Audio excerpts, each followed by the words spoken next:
There are some silences that speak louder than words. I learned that the hard way. My name is Noor Jahan. And this is the story of how I almost lost everything I had ever loved, to the one person I welcomed with open arms. Chapter 1. The Quiet Mother Living in a Noisy Home. I still remember the first time I felt it. That cold, creeping feeling that something was wrong. It wasn't dramatic. It wasn't loud. It was just there. Like a shadow that follows you into every room even when the sun is shining. I was standing in my kitchen that morning, stirring tea the way I always did. Slow, steady, with my mind wandering through memories. The same kitchen where I used to make parathas for my late husband before he left for work. The same stove where I taught my son Danish how to crack eggs without spilling the yolk everywhere. 40 years. That's how long I'd lived in this house. 40 years of laughter, tears, prayers, and memories soaked into every corner. But lately the house didn't feel like mine anymore. "Amy, why do you always make so much noise in the morning?" That was Myra. My daughter-in-law. She said it without even looking at me. Just walked past, phone in hand, eyes glued to the screen, her tone sharp enough to cut through the steam rising from my teacup. I didn't reply. I never did. "Seriously, Amy," she continued, leaning against the doorframe now, scrolling through something. "You're up at 5 every day, banging pots, opening cupboards like you're searching for treasure. Some of us are trying to sleep." I looked at her for a moment. Her hair was tied in a messy bun, her silk robe expensive, her nails freshly done. Everything about her screamed a life I never had. A life I never wanted. But I said nothing. "Sorry, beta," I whispered softly. "I'll be quieter." She didn't even acknowledge me. Just turned and walked away. And I stood there holding my teacup, feeling smaller than I ever had before. It wasn't always like this. When Danish first brought Myra home, I was overjoyed. After my husband passed away, it was just me and my son for so many years. I raised him alone, worked day and night to put him through school, made sure he never felt the absence of his father too deeply. And when he told me he wanted to marry Myra, I cried tears of happiness. Finally, I thought. Finally, our home will be full again. I welcomed her like a daughter. I gave her space, respect, love. I even moved to the smaller room upstairs so she and Danish could have the master bedroom. I wanted her to feel like this was her home too. But somewhere along the way things changed. It started with small things. She stopped responding when I greeted her in the morning. She began eating separately, saying my food was too oily or too traditional. She started making decisions about the house.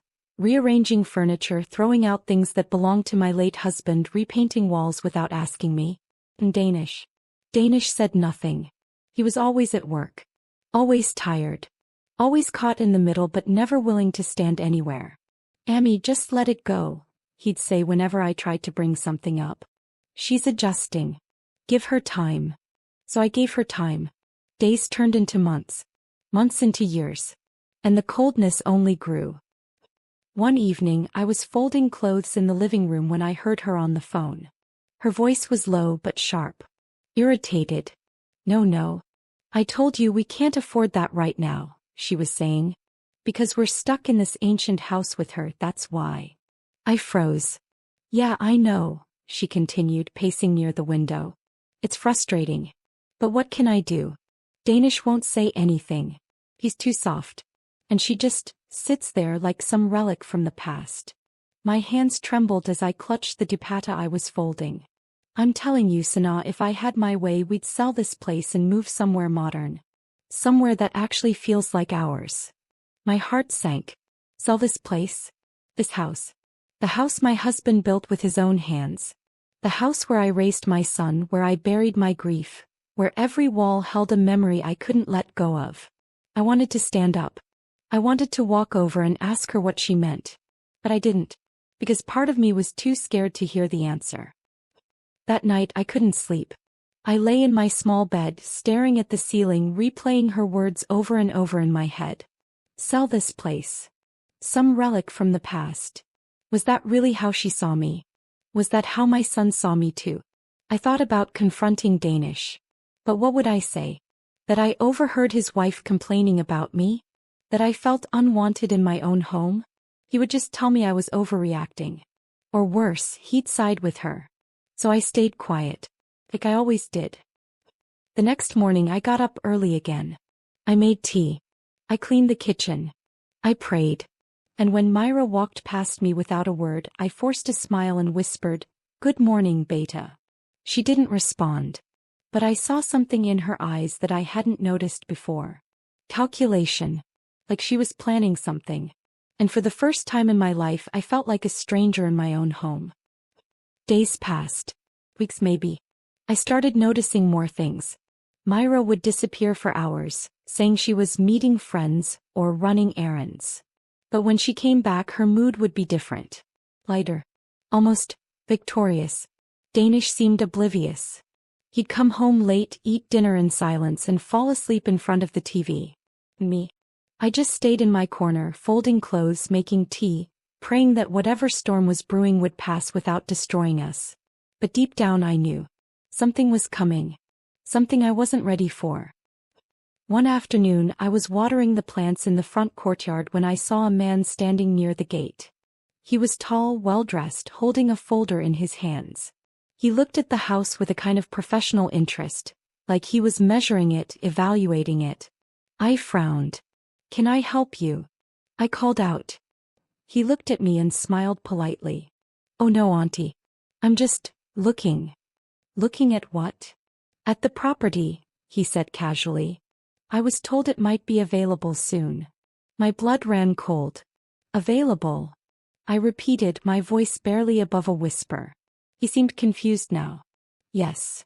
Isn't this the house that's being sold?" I felt the ground shift beneath my feet. "No," I said firmly, though my voice was shaking. "This house is not for sale." He looked uncomfortable now, glancing down at his folder. "I'm sorry, ma'am.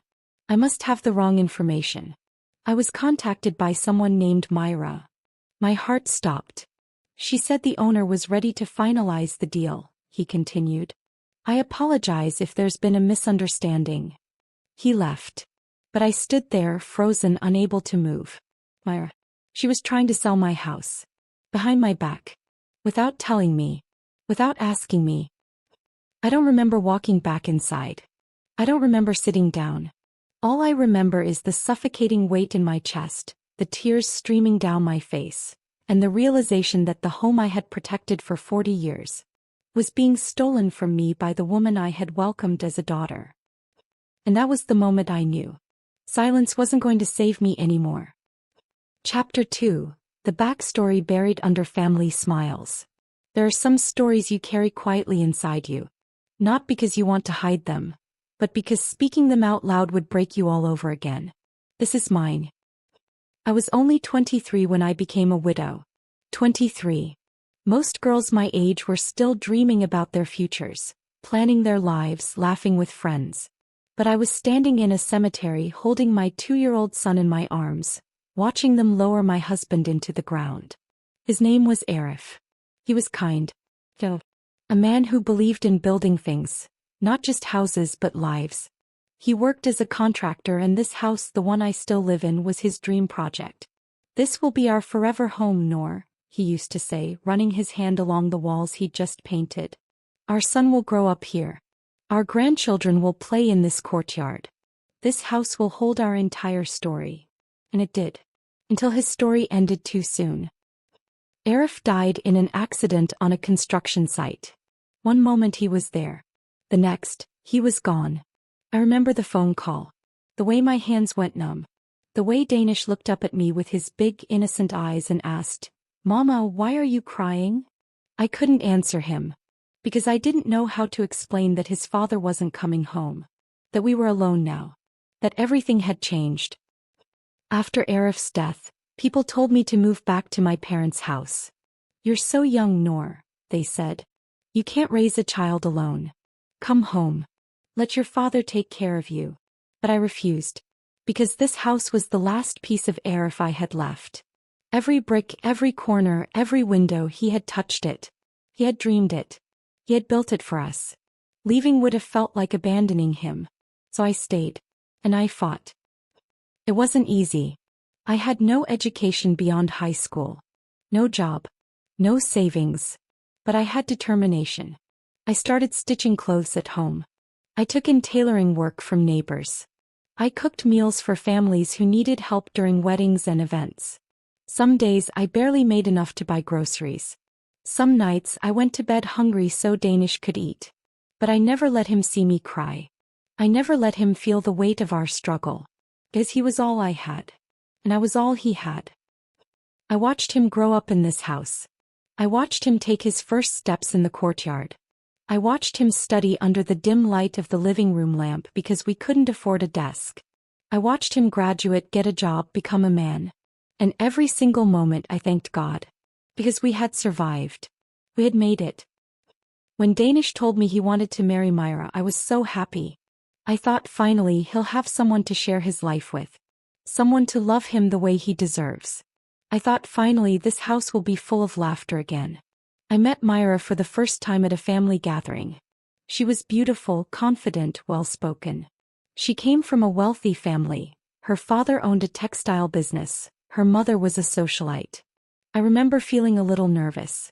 "She's so modern, Danish," I said to him later. "Do you think she'll be happy here? In this old house?" He laughed. "Amy, she loves you already. He told me how warm and kind you are. Don't worry." So I didn't. I welcomed her with open arms. The wedding was small but beautiful. I spent every rupee I had saved to make sure Danish's bride felt honored. I gave her my mother's gold bangles. I gave her the master bedroom the one Arif and I used to share. I gave her respect, love, space. I thought we would be a family. But Myra had different expectations. At first I didn't notice. She was polite, sweet even.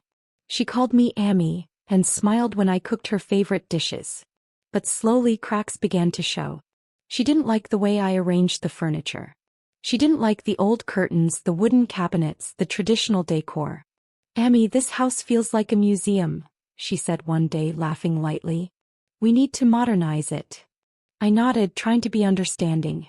"Of course, Beta. You can change whatever you like." And she did. She threw out Arif's old armchair, the one he used to sit in every evening. She replaced the hand-carved dining table with a sleek glass one. She painted over the walls that still had Danish's childhood height marks. And every time she erased something, I felt a part of me disappear with it. But I stayed silent. Because I didn't want to be the difficult mother-in-law. I didn't want Danish to feel torn between us. I thought if I just give her time, she'll settle in. She'll understand. But time didn't help. It only made things worse. Myra started complaining about money. "Danish, we can't keep living like this," she'd say during dinner. "Look at my friends. They have apartments in the city, new cars, vacations abroad. And we're stuck here." Danish would sigh. "Myra, I'm doing my best. My salary is good, but we have responsibilities." "Responsibilities," she'd snap. "You mean her." She didn't even say my name. Just her. Like I was a burden. Like I was the reason they couldn't have the life she wanted. I started staying in my room more. I stopped joining them for meals. I stopped trying to talk to her. Because every time I did, I felt her resentment. And it hurt. One night, I overheard them arguing. I didn't mean to. I was just walking past their room when I heard Myra's voice, sharp and angry. "Danish, I can't do this anymore. I didn't marry you to live in your mother's shadow. She's not in anyone's shadow, Myra. She's just there. She's my mother." "Exactly. She's always there. Watching. Judging. This is her house, her rules, her life. What about us? This is our house too." "No, it's not." Myra shouted. "It's hers. And it always will be unless we do something about it." Silence. Then Danish quietly, "What are you saying?" "I'm saying, maybe it's time we make a change." I didn't wait to hear more. I walked back to my room, closed the door, and sat on the edge of my bed, my heart pounding. Make a change. What did that mean? I found out soon enough. A few days later, I was cleaning the living room when I found a folder tucked between the couch cushions. Curious, I opened it, and my world collapsed. Inside were property evaluation documents, market analysis reports, potential buyer contacts, and at the top in bold letters, sale agreement, Our address. My hands trembled as I flipped through the pages. Myra's signature was on several of them. And at the bottom of one page in small print it said, Owner, Myra Khan. Not me. Not Danish. Myra. She had forged documents. She had listed the house as hers. She was planning to sell it. Without telling me. Without asking me. Without caring that this house was all I had left of the man I loved. I sat there for a long time staring at those papers, unable to breathe. How long had she been planning this? How could she do this? And why didn't Danish stop her? Did he even know? That night I didn't sleep. I lay in bed, clutching the papers, tears streaming down my face. Thought about Arif. I thought about the sacrifices I'd made. I thought about the life I'd built in this house. And I realized something. Myra didn't just want my house. She wanted to erase me. And for the first time in years, I felt something other than sadness. I felt anger. Chapter 3. The silent betrayal that broke Noor. There's a special kind of pain that comes with betrayal. It's not loud. It doesn't announce itself. It just sits inside you, cold and heavy like a stone you can't spit out. That's what I felt the morning I decided to confront the truth. I couldn't eat. I couldn't sleep. I couldn't even pray without my mind drifting back to those papers. The folder was hidden under my pillow now. I'd read it so many times, I had memorized every line, every signature, every lie. Myra had been planning this for months. Maybe longer. And I had been too blind or too afraid to see it. I thought about telling Danish. I played the conversation in my head 100 times. Beta, I found something. Something you need to see. But then what? Would he believe me? Or would he think I was being paranoid, jealous, possessive? Would he side with his wife and call me the villain in my own story? I couldn't risk it. Not yet. So I did something I hadn't done in years. I decided to go outside. Not to the market. Not to a neighbor's house. But out, into the world I'd been hiding from. I needed answers. And I needed them before it was too late. I wore my simplest shalwar kameez, wrapped my dupatta tightly around my shoulders, and slipped out of the house while Myra was still asleep. Danish had already left for work. The streets felt strange under my feet. It had been so long since I'd walked anywhere alone. I took a rickshaw to the main market, my heart pounding the entire way. I didn't have a plan. I just knew I had to do something. I stopped outside a small real estate office I'd passed 100 times but never entered. The sign read, Khan Properties, buying, selling, consulting. I hesitated at the door. What was I even going to say? But before I could turn back, a young man inside noticed me and waved me in. Assalamu alaikum, auntie. Come in, come in. How can I help you? I stepped inside, clutching my purse like it was the only thing keeping me grounded. I need some information, I said quietly. He smiled. Of course. Please sit. I sat down, my hands trembling slightly. I want to know, if someone is trying to sell a house but they're not the real owner, is that legal? His expression shifted. No, auntie. That's fraud. Why? Is someone trying to do that? I swallowed hard. Maybe. I'm not sure yet.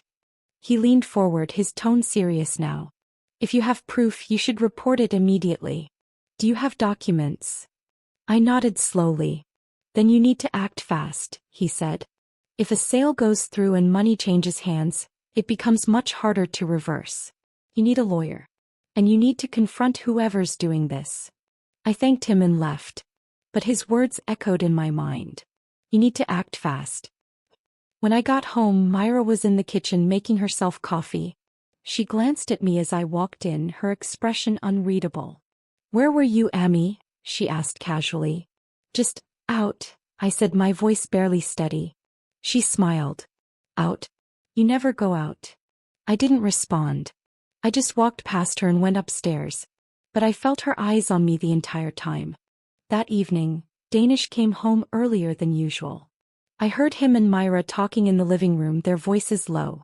I crept to the top of the stairs and listened. Did you finalize it? Danish asked. My heart stopped. Almost, Myra replied. The buyer's lawyer is reviewing the documents. Should be done by next week. And, Emmy. There was a pause. She doesn't need to know yet, Myra said smoothly. We'll tell her after. It'll be easier that way. I don't know, Myra. It feels wrong. Danish. Her voice was firm now. We've talked about this. We can't keep living like this. We need our own space. Our own life. And this house, this old falling apart house, is the only asset we have. Selling it is the smartest move. But it's her home. It's a house, Myra interrupted. And she'll be fine. We'll get her a small flat somewhere. She'll be comfortable. But we need this, Danish. For us. For our future. Silence. Then Danish quietly, okay. Just like that. I don't remember how I got back to my room. I don't remember sitting down or pulling the folder out from under my pillow. All I remember is the crushing weight in my chest and the words repeating in my head. She doesn't need to know yet. We'll tell her after. She'll be fine. My son. My only son, the boy I raised alone, the man I sacrificed everything for, was helping his wife sell my home without my knowledge. And he thought I'd be fine. I cried that night. Not the quiet, dignified tears I'd been holding back for months, but deep, aching sobs that shook my entire body. I cried for Arif. I cried for the years I spent protecting this house. I cried for the son I thought I knew. And I cried for the version of myself who had stayed silent for so long, thinking that patience and love would be enough. But somewhere between the tears and the darkness, something inside me shifted. I wasn't just sad anymore. I was angry. And I was done being invisible. The next morning I woke up early. I didn't make tea. I didn't clean the kitchen. I sat at the dining table with the folder in front of me waiting. When Danish came downstairs he froze when he saw me. Emmy? You're up early. Sit down, Beta, I said calmly. He looked confused but obeyed. Myra appeared a few minutes later, yawning, phone in hand. She stopped when she saw me. What's going on? She asked, her tone wary. I slid the folder across the table. I think you both need to explain this. Danish opened it. His face went pale. Myra's expression didn't change.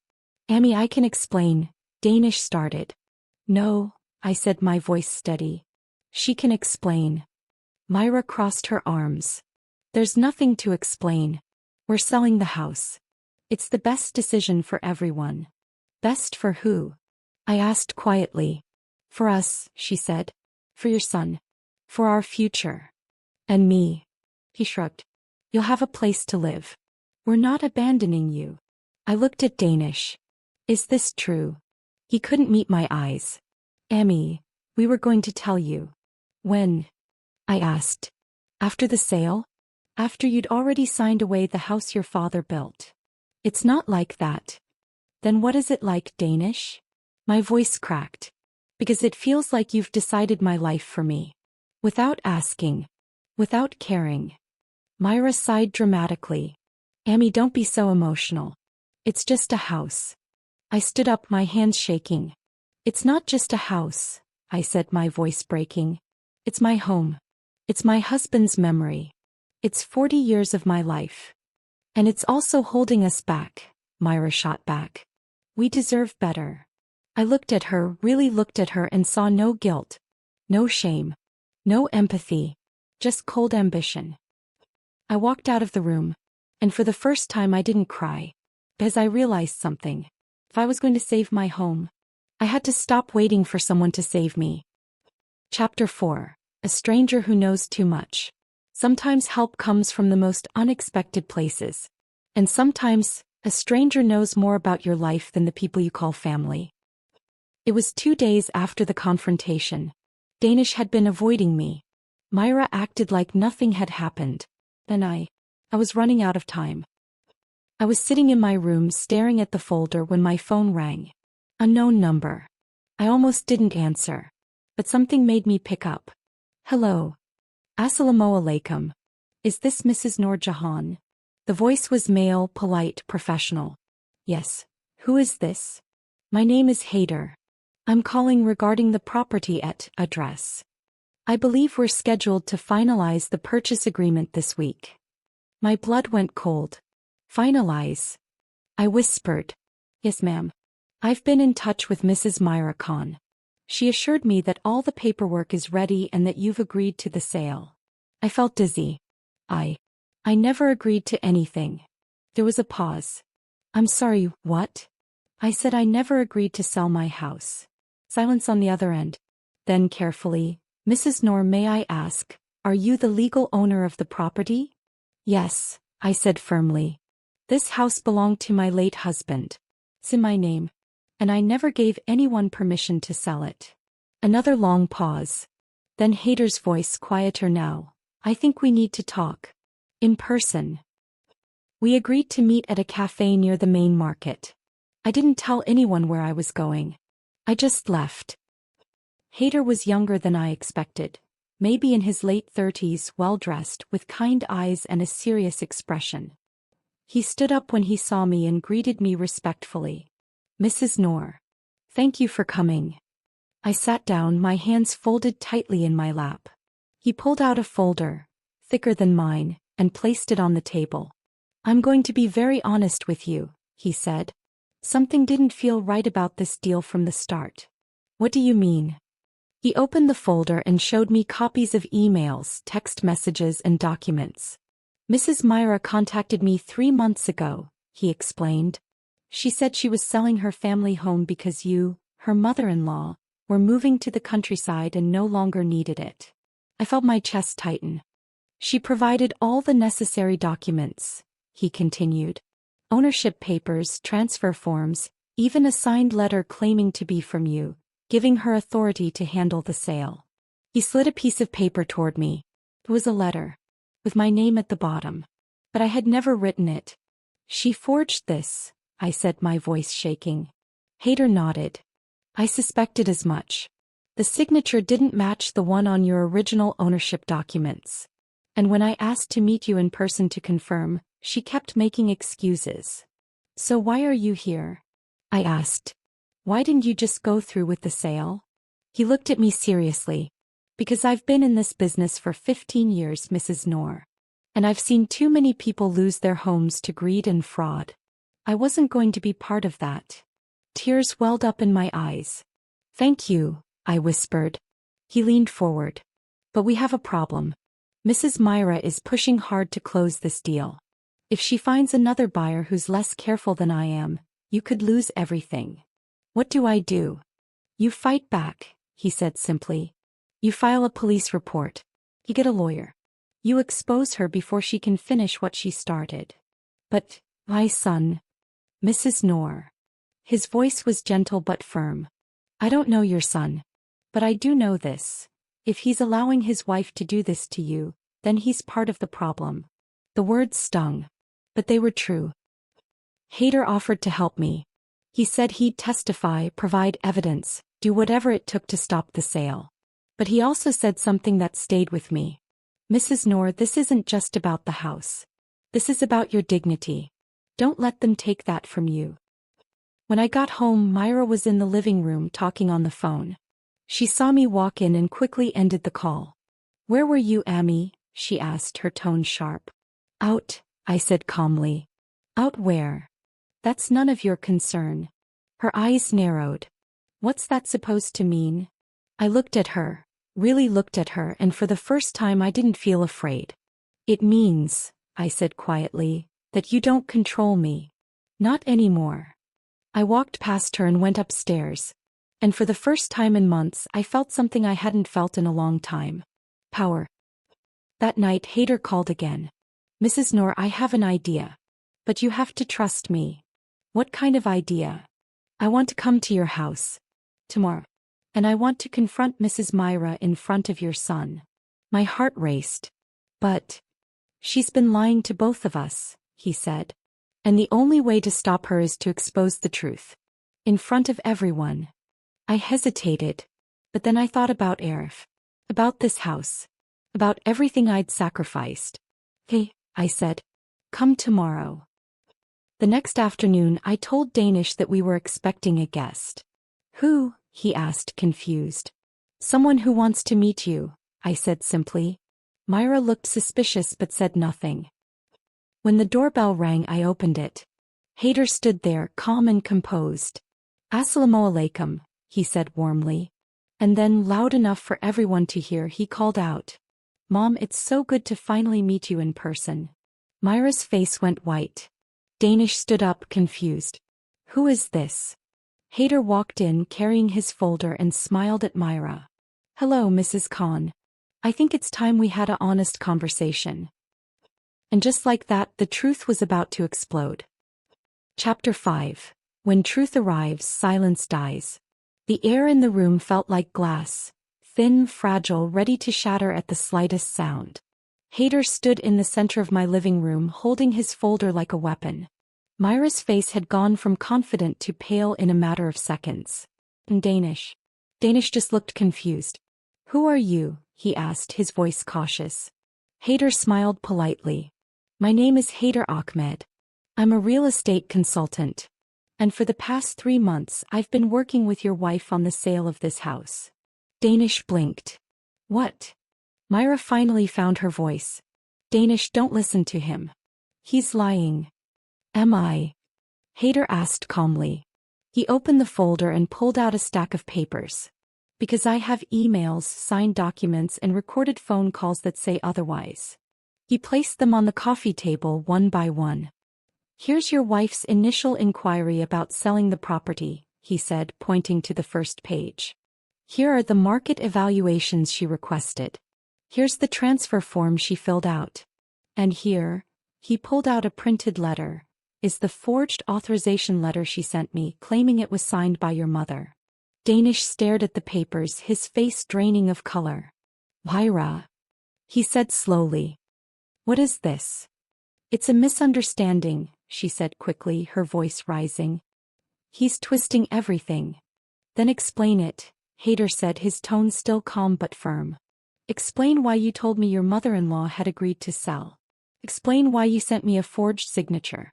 Explain why, when I asked to meet Mrs. Noor in person, you kept making excuses." Myra's jaw tightened. "Because it's none of your business." "It became my business the moment you tried to commit fraud," Hader interrupted.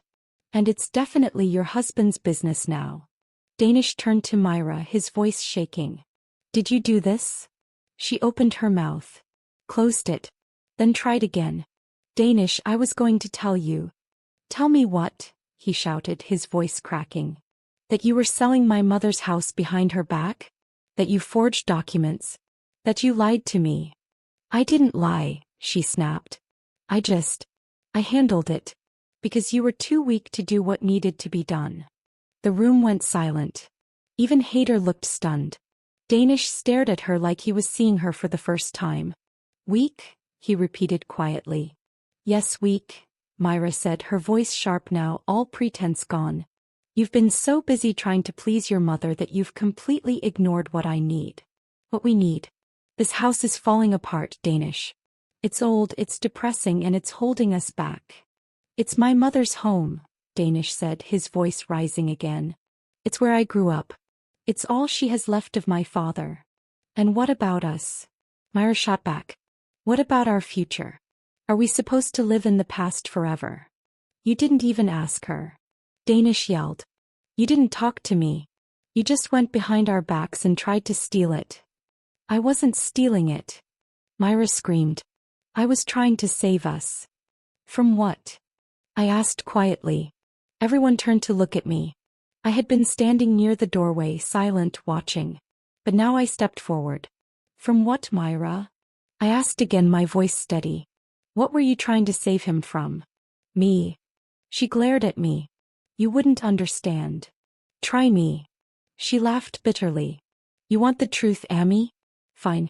You've been suffocating us from the moment I walked into this house. Everything revolves around you.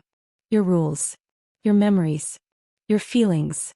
And Danish is so scared of disappointing you that he's completely forgotten about his own wife." "That's not true," Danish started. "It is true," Myra snapped. "And I'm done pretending. I'm done living in this shrine to your dead father. I'm done being the villain just because I want more for us." I felt the words like a slap. But I didn't look away. You're right, I said quietly. She blinked, thrown off. You're right, I repeated. This house does hold memories. It does carry the past. But that's because it's the only thing I have left. And instead of talking to me, instead of trying to understand, you decided to erase me. My voice cracked. You decided I was a burden. An obstacle. Something to get rid of. Myra looked away. But I'm not an obstacle, Myra, I continued, my voice trembling but strong. I'm a human being. I'm a mother. And this house isn't just wood and bricks to me. It's my life. Tears streamed down my face. And you tried to take it from me. Hader cleared his throat gently. Mrs. Noor, he said softly. If you want to press charges, I have all the evidence you need. Forgery, fraud, attempted theft. These are serious crimes. Myra's eyes widened. You wouldn't. I looked at her for a long moment. I should, I said. You deserve it. But. Hader prompted. I turned to Danish. He was sitting on the couch now, his head in his hands, shoulders shaking. He looked broken. But he's still my son, I said quietly. And I still love him. Even if he forgot to love me back. Danish looked up, his eyes red. Amy, I'm so sorry. I know you are, I said. But sorry isn't enough. I turned to Myra. You have two choices, I said calmly. You can leave this house. Today. And never come back. Or you can stay, but only if you accept that this house is mine. My name is on the papers. My husband built it. And I am not going anywhere. Myra stared at me shocked. And if you stay, I continued, you will treat me with respect. You will stop trying to control my life. And you will never ever try something like this again. And if I don't, she asked, her voice cold. Then I press charges, I said simply.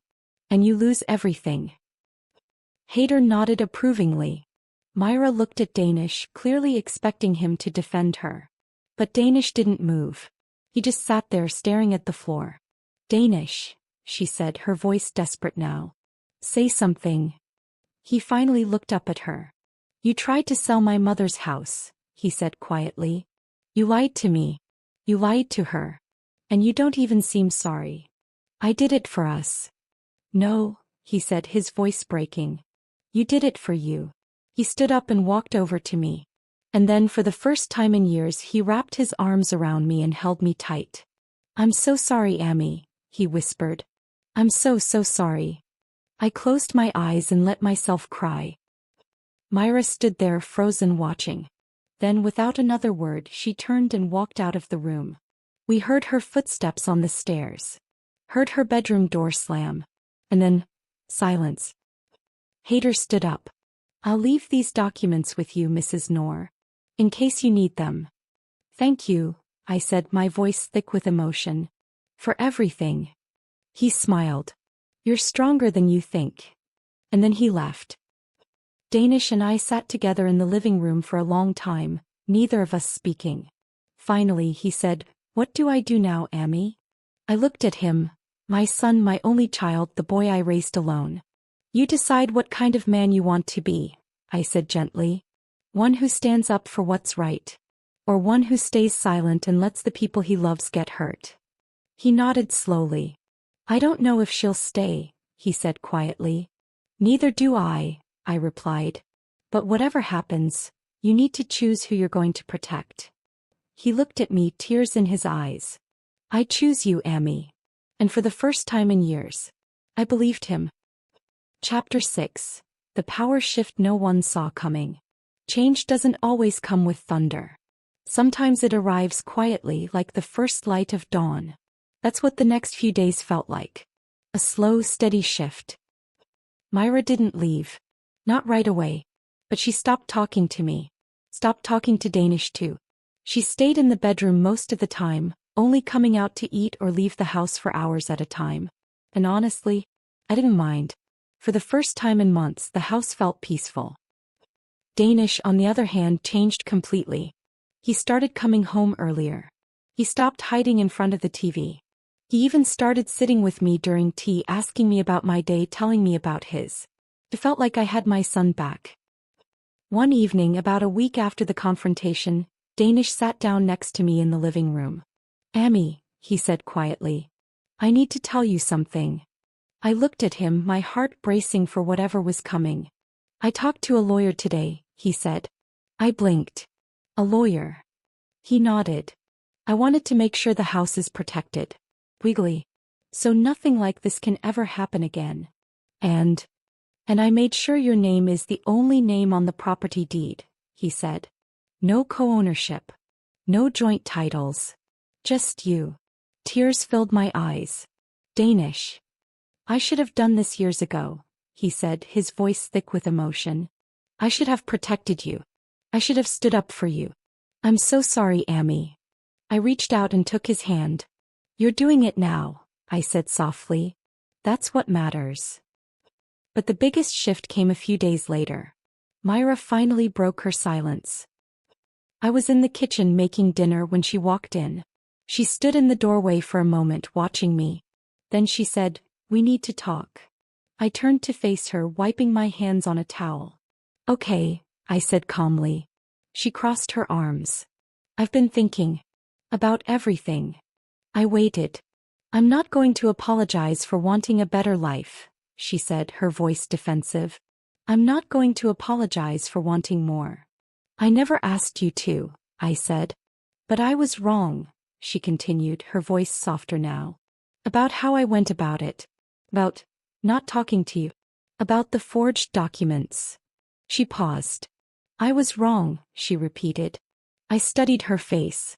She didn't look sorry exactly, but she looked humbled. "Thank you for saying that," I said quietly. She nodded. "I'm going to stay. For now. But things need to change." "I agree. I need space," she said. "I need to feel like this is my home too. Not just yours." "It is your home," I said. "It always has been. But it's also mine. And we need to respect each other." She looked at me for a long moment. Then slowly she nodded. "Okay." It wasn't a perfect resolution. Myra and I weren't suddenly best friends. But it was a start. A fragile, uncertain start. And that was enough. Over the next few weeks, things settled into a new rhythm. Myra stopped trying to change everything. I stopped avoiding her. Danish started standing up when Myra crossed a line, but he also encouraged me to be more open. And slowly the house started to feel like a home again. Not the home it used to be, but something new. Something different. One afternoon Hader called me. "Mrs. Noor, I just wanted to check in. How are you?" I smiled. "I'm okay. Better actually." "Good," he said warmly. "And the house?" "Still mine," I said with a laugh. He laughed too. "I'm glad. You deserve it." "Hader," I said, my voice more serious now. "I never thanked you properly. For what you did. For standing up for me when no one else did." "You don't need to thank me," he said. "I just did what was right." "Still," I said. "You saved my home. You saved my dignity." There was a pause. Then he said, "Mrs. Noor, can I tell you something?" "Of course." "My mother went through something similar," he said quietly. "Years ago. A family member tried to take her house. And she had no one to help her. She lost everything. My heart ached. I couldn't save her," he continued. "But when I saw your case, I knew I had to help." Tears welled up in my eyes. "Thank you," I whispered, "for being the person your mother needed." He cleared his throat, clearly emotional. "Take care of yourself, Mrs. Noor. You too, Beta." That night I walked through the house slowly, room by room. I ran my hand along the walls Arif had painted. I stood in the courtyard where Danish used to play. I looked at the photographs hanging on the walls. My husband, my son, moments frozen in time. And I realized something. This house wasn't just a place. It was proof that I had survived. That I had fought. That I had loved. And no one could take that from me. Danish found me standing there staring at an old photo of Arif. "You miss him," he said softly. "Every day," I replied. He stood beside me. "I wish I remembered him better." "He lives in you," I said, smiling through tears. "Every time you stand up for what's right. Every time you protect someone. That's him. Danish's eyes filled with tears. I promise, Amy, he said.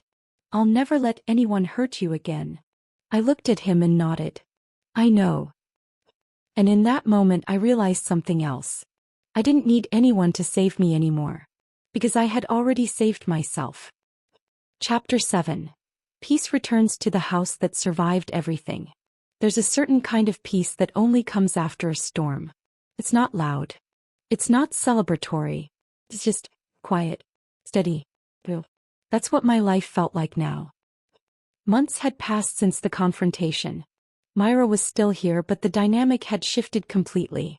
She no longer tried to control everything. She no longer spoke to me with disrespect. And slowly, very slowly, we started to coexist. Not as enemies. Not quite as family. But as two women sharing the same space, learning to respect each other's boundaries. Danish had changed the most. He was more present now. More attentive. More aware. He started including me in decisions. He started asking for my opinion. He even started calling me just to check in during the day. I love you, Amy, he'd say before hanging up. And every time my heart felt a little lighter. One day, Danish came home with an envelope. What's this? I asked. Open it, he said, smiling. I opened it carefully and pulled out a document. It was a deed. The house deed. With my name and only my name, listed as the legal owner. I had it re-registered, Danish explained. No loopholes. No gray areas. This house is yours, Amy. Forever. I stared at the paper, tears streaming down my face. Thank you, Beta, I whispered. I should have done this a long time ago, he said, pulling me into a hug.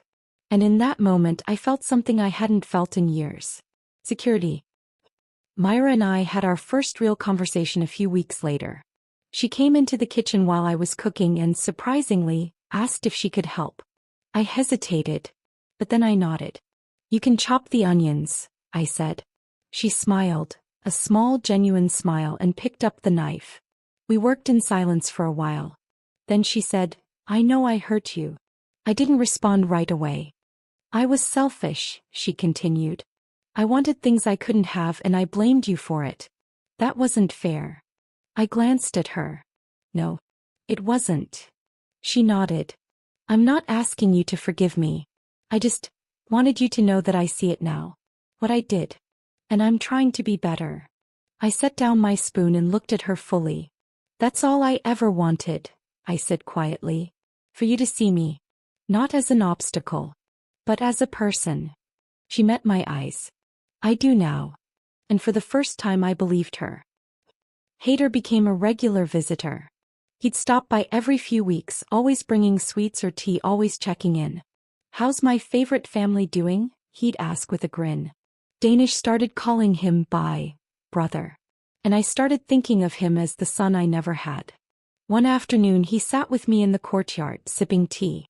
You know, he said thoughtfully, I've been thinking about my mom a lot lately. Tell me about her, I said softly. He smiled sadly. She was strong, like you, but she didn't have anyone to fight for her. And it broke her. I reached out and squeezed his hand. She'd be proud of you, I said. He nodded, blinking back tears. I hope so. The house felt different now. The walls still held the same memories. But they also held something new. Hope. One evening I stood in the courtyard watering the plants when Danish came outside. Amy, he said. Can I ask you something? Of course. Why did you fight so hard for this house? He asked. Was it really just about the memories? I thought for a moment. It was never just about the house, I said finally. It was about not disappearing. About not letting someone erase me just because I was quiet. I turned to look at him. I spent so many years being silent, Beta. Thinking that staying small would keep the peace. But all it did was make me invisible. My voice grew stronger. This house reminded me that I still exist. That I still matter. And I wasn't going to let anyone take that from me. Danish's eyes filled with tears. You've always mattered, Amy. I know that now, I said, smiling. But I had to fight to remember it. As the sun set that evening, I sat on the steps of the courtyard, watching the sky turn shades of orange and pink. Thought about Arif. About the life we'd planned. About the life I'd lived without him. And I realized something. He would have been proud of me. Not because I kept the house, but because I kept myself. Myra joined me on the steps a few minutes later. She didn't say anything. Just sat beside me watching the sky. And for the first time since she'd entered my life, it didn't feel tense. It felt peaceful. That night as I lay in bed, I thought about everything that had happened. The betrayal. The fight. The healing. And I realized that this story wasn't really about a house. It was about finding your voice when the world tries to silence you. It was about standing your ground when everyone expects you to move. It was about remembering that you matter even when people treat you like you don't. My name is Noor Jahan. I am a widow, a mother, a survivor. And this is my house. Not because a piece of paper says so, but because I refuse to let anyone take it, or me, away. And that, I've learned, is the most powerful kind of ownership there is.